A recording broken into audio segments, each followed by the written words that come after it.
Have you ever snuck into a place to go somewhere that you probably weren't supposed to be? Like slipped past someone, snuck into a concert, went out when you were supposed to be in. For me, a couple years ago, I was given the opportunity to go to a Pats football game. I was given tickets, and I got to go with a few guys from the church. And so we went there early to enjoy a tailgate party. But as soon as the doors opened, we were through them. We wanted to soak it all in and see as much as we could. And I was there with one guy who's a huge Pats fan who had never been to a game before. And so as you can imagine, he was losing his mind. We get in there. We find our seats. They're really good seats. It was a great gift. They're really good seats. Right at the 50-yard line, we're looking down on the field, and the players are running around warming up, right? And so this guy who's never been to a Pats game before looks down and he goes, "Hey, there's Tom Brady. I got to get closer to him. We got to get down. We got to go to the field level so we can see him up close and personal." And me being the good rule follower that I am, I go, no. We need to stay right here in our seats. We need to follow all the rules. We can't try and sneak in anywhere. That's not what I said. I was like, yeah, that sounds like a great idea. Let's go. And so we made our way down to the first concourse. We're walking around, and the stadium has workers stationed at every access point down into the expensive seats, so that only people with tickets can get there. And so we're going, and finally I'm leading the way. You can't tell anyone this, by the way. You guys have to have a pastor that follows all the rules, and so you can't don't spread any rumors about me, even if they're true. But we get to this point. And we get to this point where I notice that one of the workers is a little distracted by a conversation.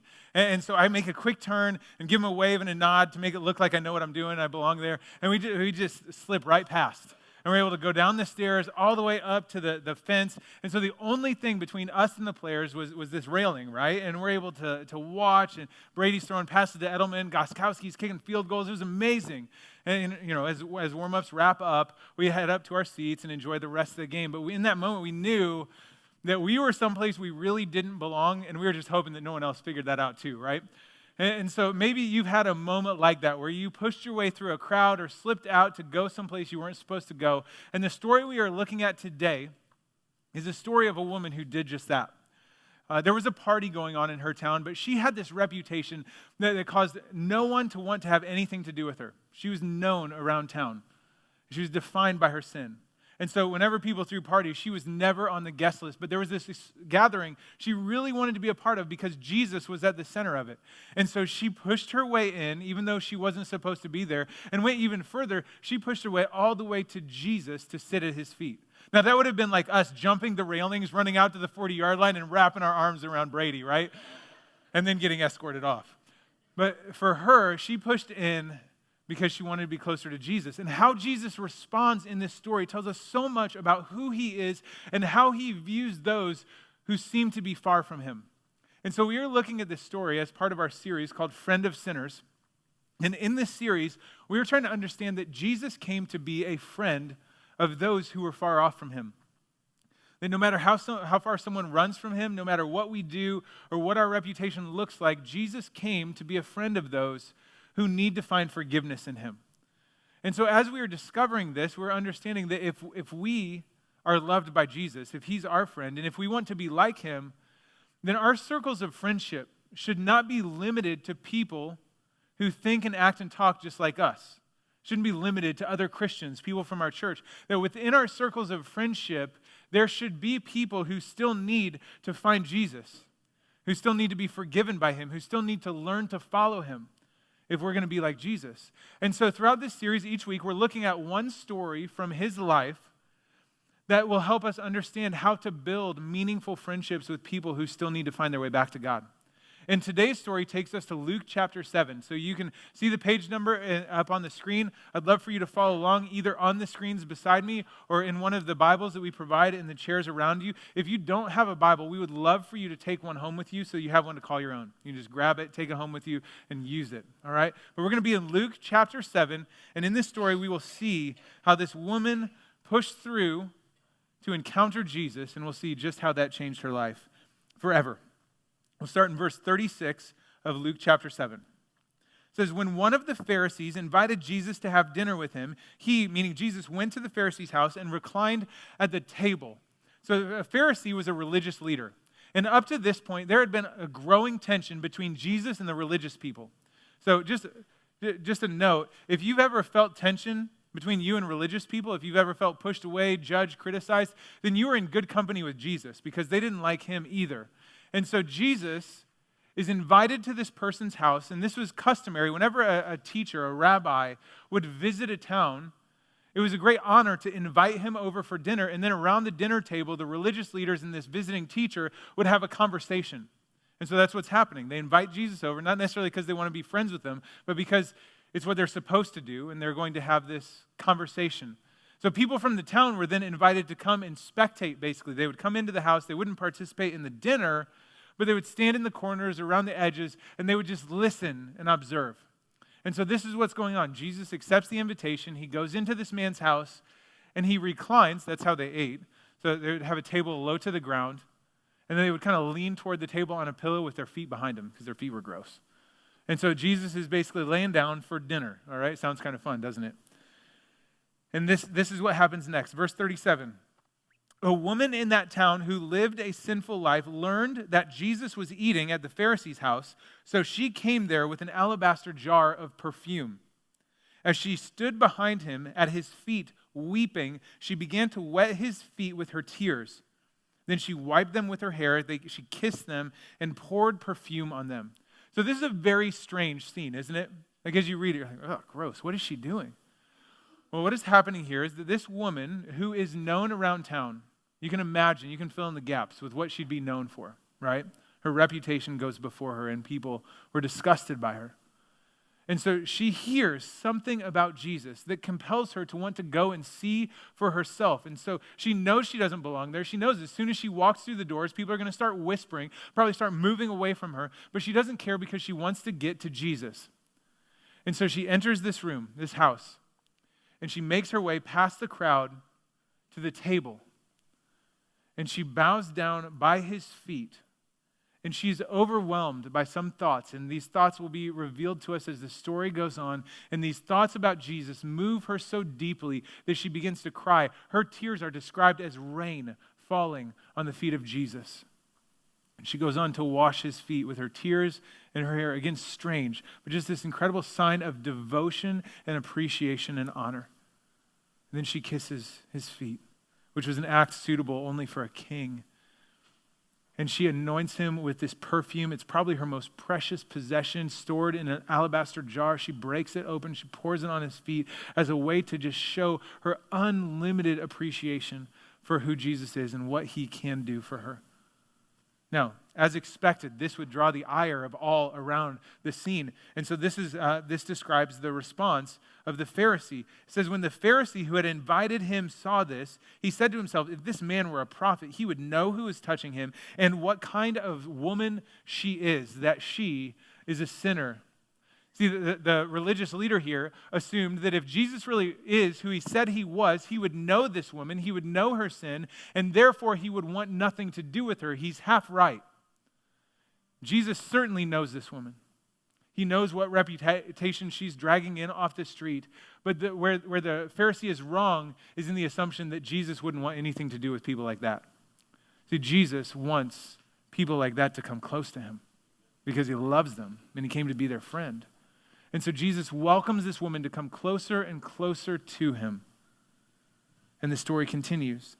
Jesus answered him, Simon, I have something to tell you. I think this is interesting because Simon, the Pharisee, is just thinking these thoughts in his head. Nothing ever comes out of his mouth. So imagine you're there, you're making a judgment about someone, and then they start to speak to you about that. Be kind of interesting, huh? And so he says, Simon, I have something to tell you. Tell me, teacher. And Simon may be thinking now, like, this is when the show begins. This is why Jesus is here. We're here for conversation. Let's light it up. And he says, tell me, teacher, let's do this. And Jesus says, 2 people owed money to a certain moneylender. One owed him 500 denarii and the other 50, both insurmountable debts. Neither of them had the money to pay him back, so he forgave the debts of both. So both are mercifully forgiven. Then he asks, now which of them will love him more? Okay? 2 debts, 2 people forgiven. one a great debt and one an even greater debt. Which is going to be more thankful? And you'd be able to answer the question just as Simon. Simon replied, I suppose the one who had the bigger debt forgiven. You have judged correctly, Jesus said. And then he turned toward the woman and he said to Simon, do you see this woman? Now follow it here. Jesus knows what Simon's thinking. He's thinking this woman is an embarrassment. What's she doing all this for? And Jesus says, let me explain what is happening here. He goes, there are two people who had debts they could not repay. And Jesus is intending for Simon to eventually see himself in this story along with the woman. Two debts, neither of them could pay them, and they're both forgiven. So neither Simon nor the woman were sinless. They both needed undeserved grace. And he says, now both have been forgiven, but which is more thankful? Which will love him more? And by this point, Simon realizes that Jesus is saying this woman's response, her undignified expression of appreciation, is really just because she has experienced such tremendous forgiveness. And so he turns toward the woman, and I assume at this point that maybe he lifted her chin so that she wouldn't hide herself in shame anymore. And he says, Simon, do you see this woman? In this act of dignity, he drew all attention to her to make them look at her, because it's a lot harder to label people when you're looking them in the eye. It's a lot harder to judge them and categorize them when you're giving them your full attention. He said, do you see this woman? Intending to say she's the one who is incredibly thankful because of what she's received.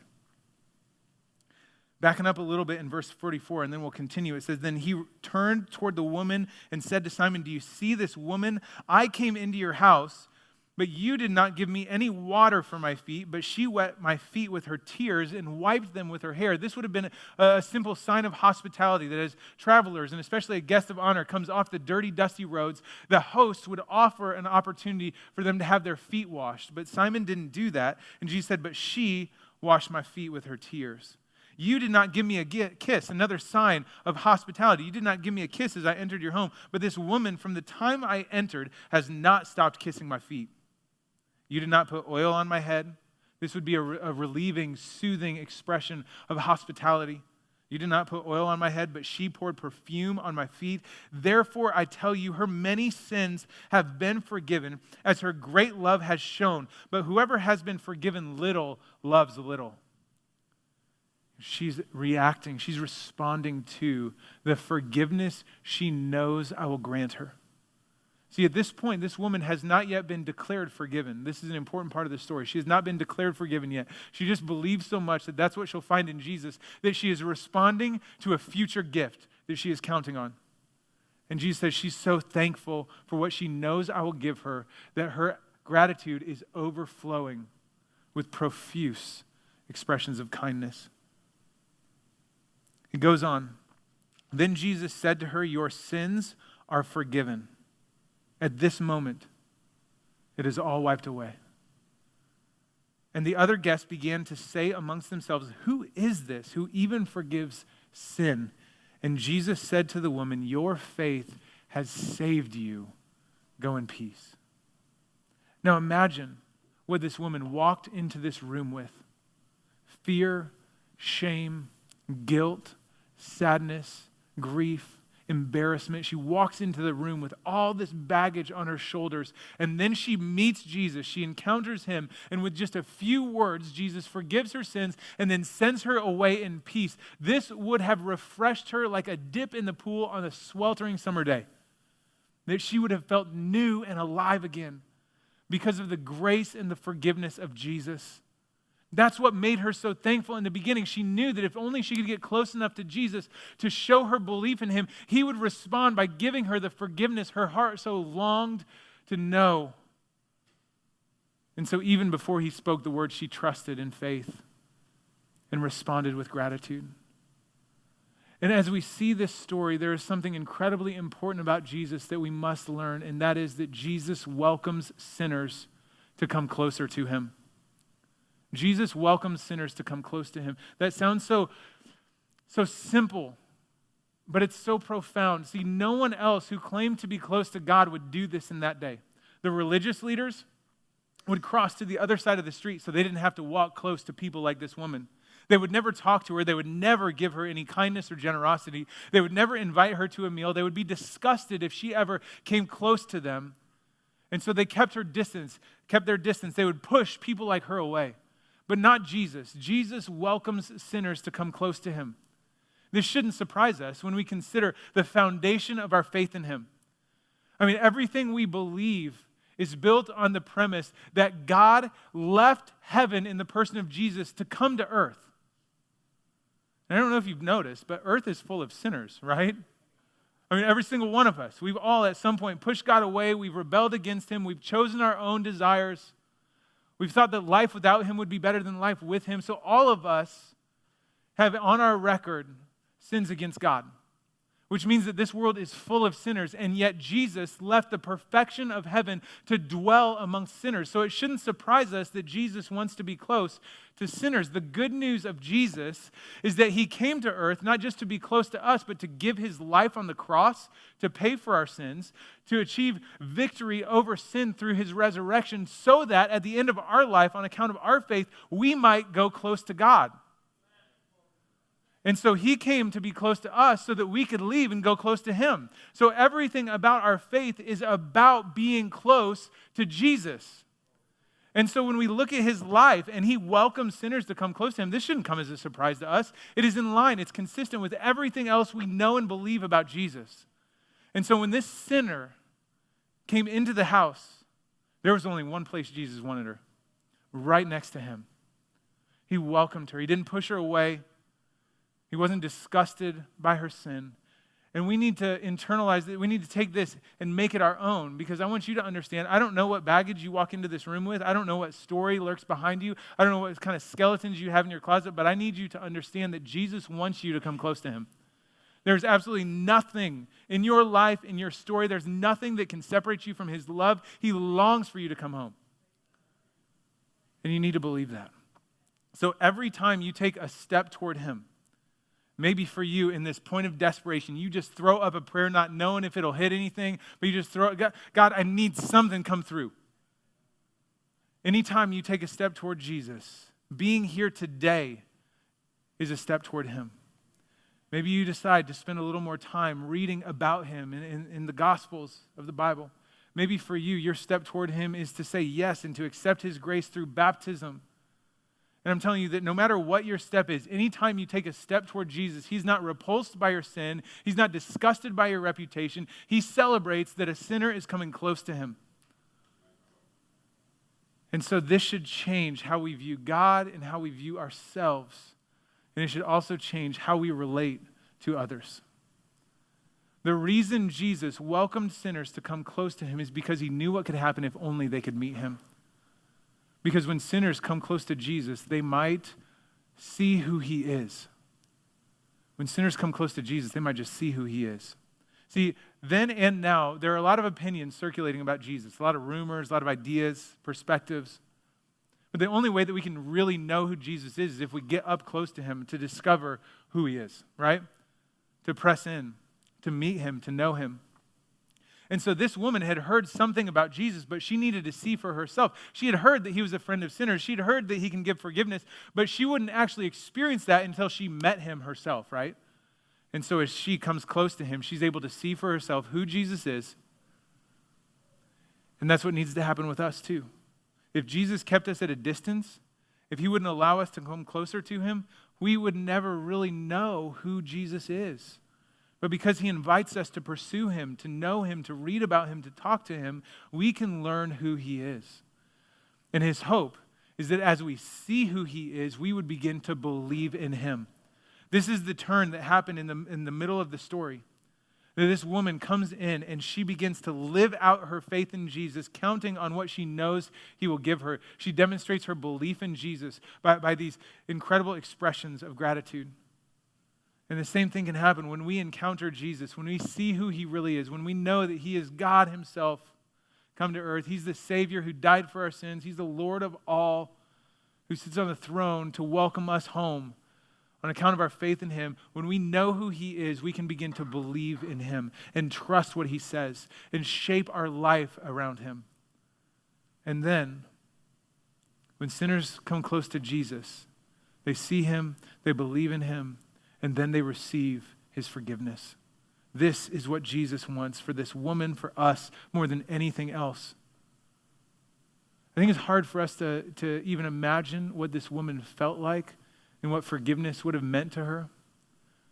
But in an effort to try and understand just a little bit better, I want you to think of the one sin, the moment, the season of your life that you would do almost anything to conceal from the view of others. There's something in every one of our lives, something that we've looked at, something that we've thought, words that we've spoken in a fit of anger. Maybe it's something from a season of life many years ago. Maybe it's just this last week. And as you think about that, you know that you would almost give your life to keep that out of the view of others, right? You'd rather die than that be seen.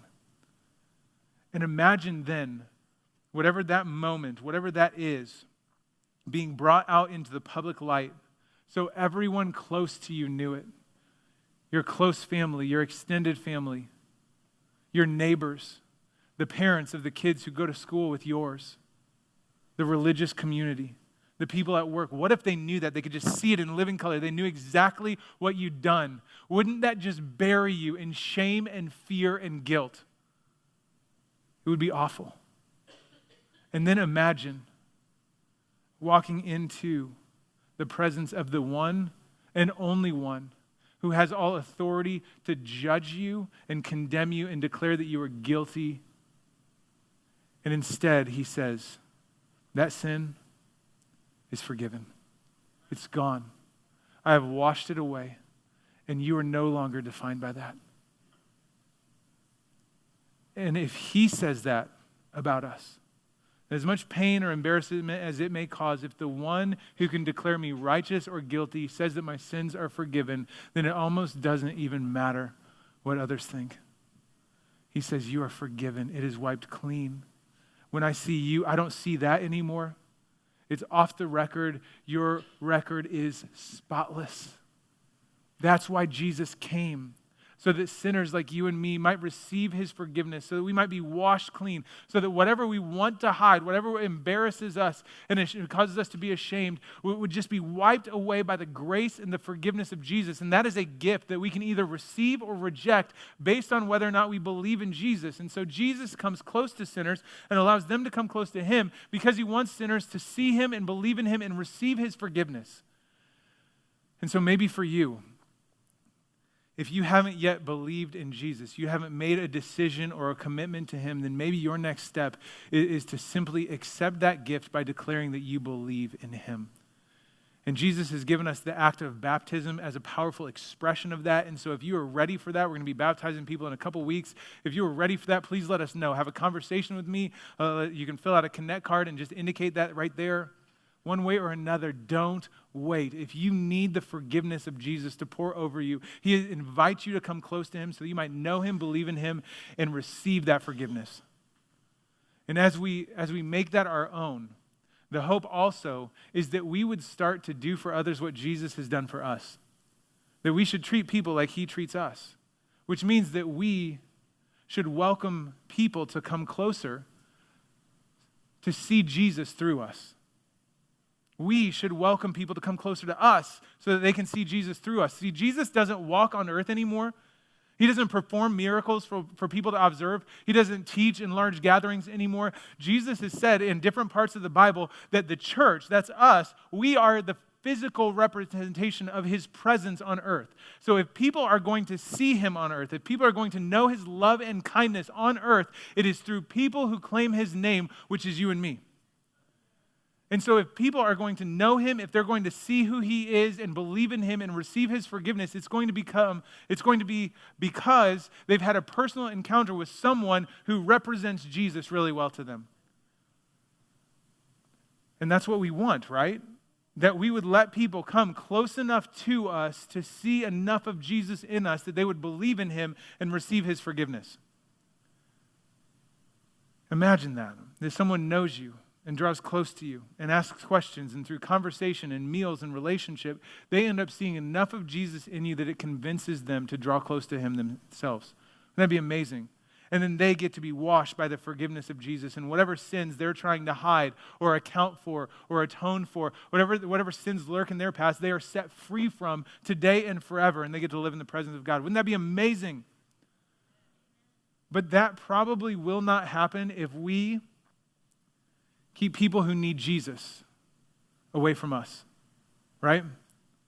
I mean, if we don't let them come close, if we make sure that they keep their distance, if we ever act like we are disgusted by their lives or offended by their reputation, then they're not going to get close enough to us to actually see Jesus through us, right?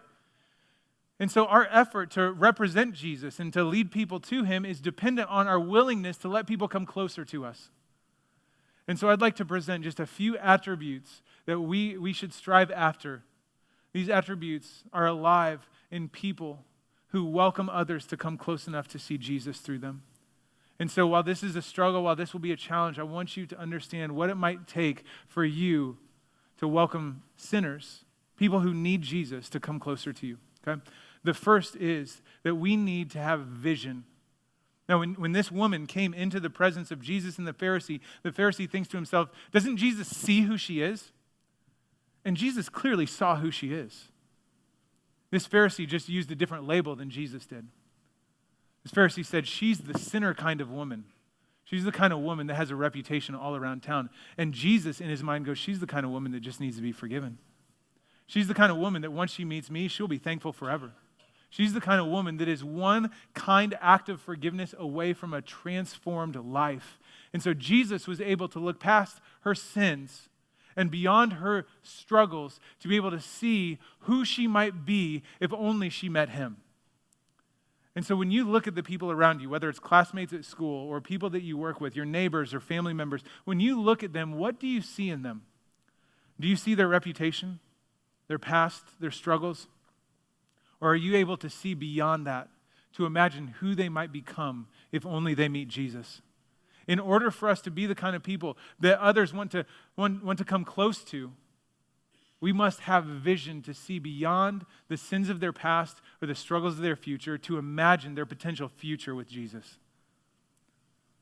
So as you look at people, pray that God would give you vision to see beyond, to imagine who they might become with him. Second characteristic of people who welcome sinners, welcome people to come close so they might see Jesus, is authenticity. Authenticity means just letting people see who you really are, right?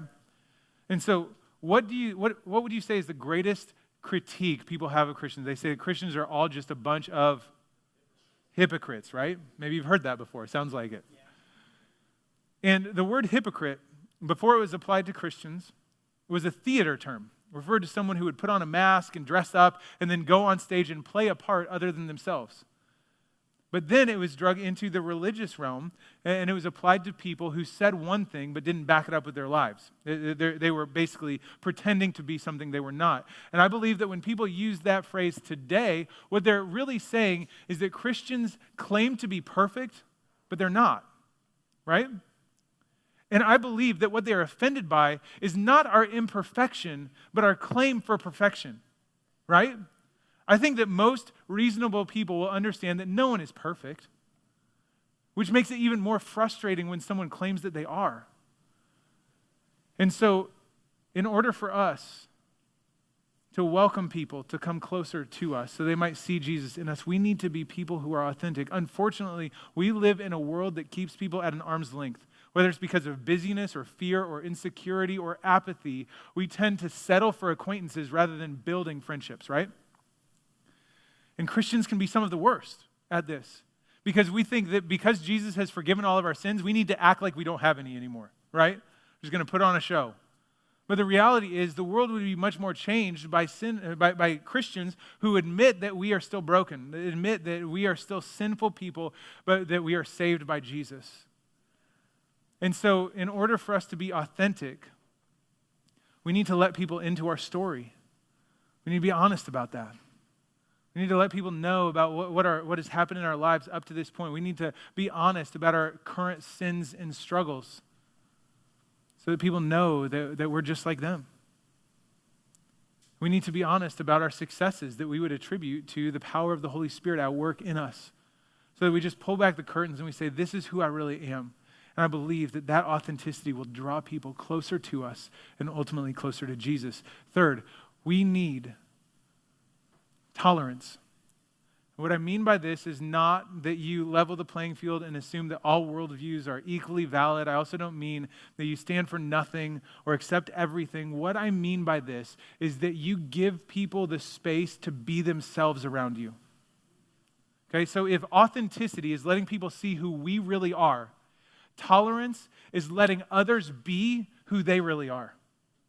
If authenticity is letting people see who we really are, tolerance is letting others be who they really are, so they don't have to put on a show or pretend to be something they're not when they're around us. I think one of the biggest mistakes Christians make is that we claim to want to be friends with people who are not following Jesus, and then we act offended when they act like they're not following Jesus. Right? Like, isn't that ridiculous? And so if you want to be friends with people who still need to find their way back to God, that means that you are going to need to let them be themselves, which means they may use words that you don't choose to use. They may tell jokes that you're not sure if you're supposed to laugh at. They may, right? They may do things or hold beliefs or take stances on issues that you do not necessarily embrace for yourself, but you give them space to be themselves because you know that a true relationship is dependent on that. I mean, if they feel like they've got to hide something from you or change who they are around you, you can't have a friendship with them because you're relating to some false version of themselves, right? And so I was thinking about this the other day. I was playing golf with a guy that I'm just getting to know, and so trying to build a relationship with him. And about halfway through the round, he discovered that I'm a pastor. And this is the point in the conversation that I always try to avoid, right? Because it's at that point that people usually start apologizing for the language they've used. And they start thinking through the jokes that they've told, and they're like, and it's usually the time when people get really quiet because they're not sure what to say to a pastor. And I hate that point because I just want them to be themselves because I want to be their friend. And so after this guy discovered that I was a pastor, I was really worried about how he'd start relating to me, but I was really thankful that he still used the full array of his vocabulary. Because I normally wouldn't even think about it because it doesn't bother me. But because I was preparing this message, I thought in the back of my mind, this is what I mean by being tolerant, is that I'm letting him be himself. And I'm really thankful that he felt comfortable being himself around me because that means there's the chance that we could have a real relationship, that we could actually be friends.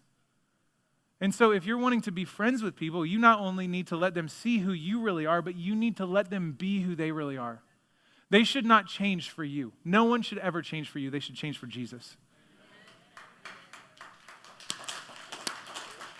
And they should not change to become your friend. They should change because Jesus became theirs.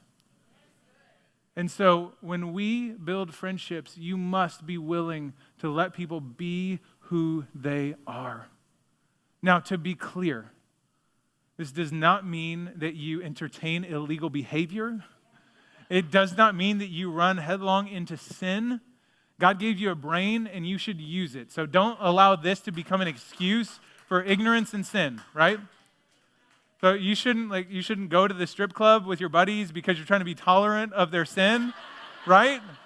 Not the way to go. Now, if some of you ladies would like to go and care for those women and tell them there's hope in Jesus and bring them, that's great. But men, I don't think so, all right? The point is that we need to be wise about this, but we should let people be themselves with the hope that that might become the foundation for a real friendship that can help people see Jesus through us. And this demands the last characteristic of someone who welcomes people to come close, and that is integrity. Integrity means consistency of character. It means that you're the same no matter which angle people look at you. Have you ever taken a piece of fruit or a vegetable, a potato, orange, tomato, and it looks really good on the outside, and then you cut it up only to find that it is just nasty and rotten on the inside? So it's going to sound strange for me to talk about an apple with integrity, but if an apple has integrity, it looks good on the outside, but it also looks good no matter which way you slice it. That's integrity. And Jesus possessed integrity. Can you imagine the damage that would have been done if this woman had heard that Jesus was a friend of sinners, had heard that he's the source of forgiveness, And then when she tries to pursue him, when she tries to draw closer to him, he pushes her away because his words and actions don't match. That would have caused irreparable damage. It would have pushed her away forever. And so there was consistency between what Jesus said and what he did. It didn't matter if someone came to him in the midst of a crowd or all by himself. He always treated people the same way because he was a man of integrity. And people, we need to have integrity as we are caring for and befriending those around us.